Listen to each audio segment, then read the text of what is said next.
Hey there. So, if you're following an anti-candida diet, do you find that your major focus is so often on the food and what you can and can't eat?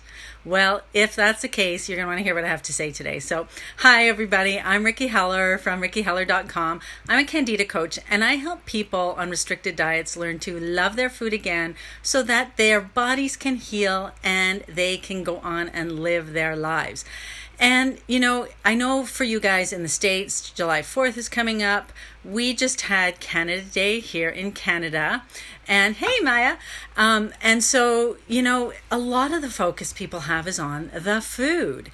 And for many of my clients with candida, this is often the main thing they think about when it comes to the holidays, which is totally understandable because, I'm a foodie. If you're someone who loves to cook and loves to entertain, it can feel like a huge burden when it comes to these holidays, but it doesn't have to be like that. I was talking to a client of mine last week and she was looking forward to the holiday and, kind of talking about, what am I going to eat? Because I know everybody's going to be bringing all this stuff to the barbecue and I'm not going to be able to have any of it.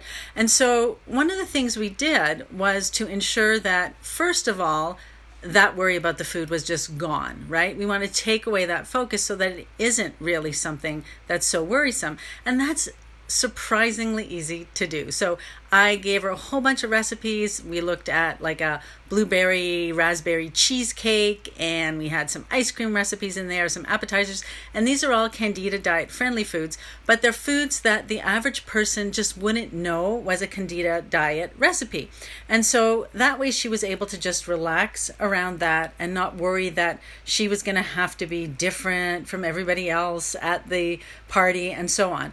And I think that takes away one whole layer of concern.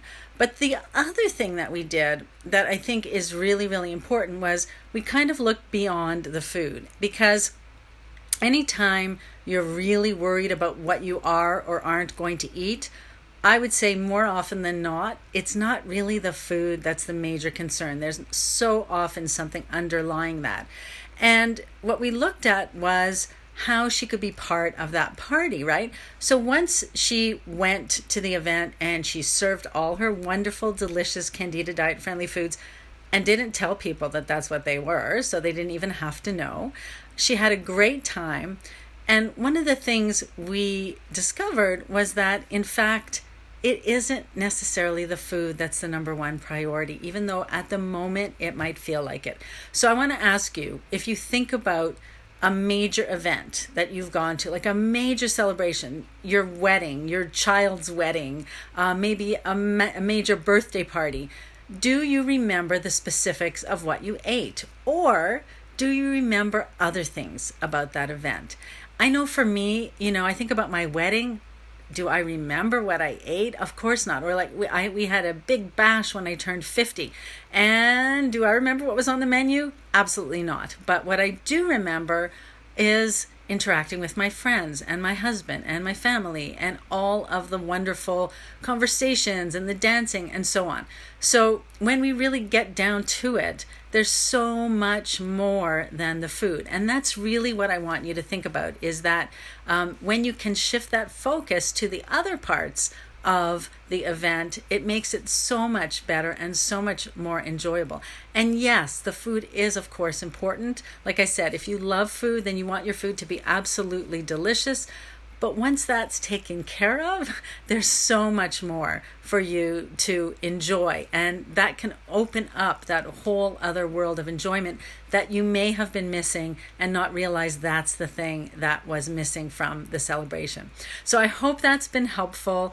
And I do hope you will continue to like this page, come back for more as we move through this holiday season where we're going to be partying, barbecuing, picnicking, all those things. And I want you to have a great time throughout this summer because summer is wonderful. So for those of you celebrating, have a fabulous 4th of July, and I will see you guys again soon. Take care.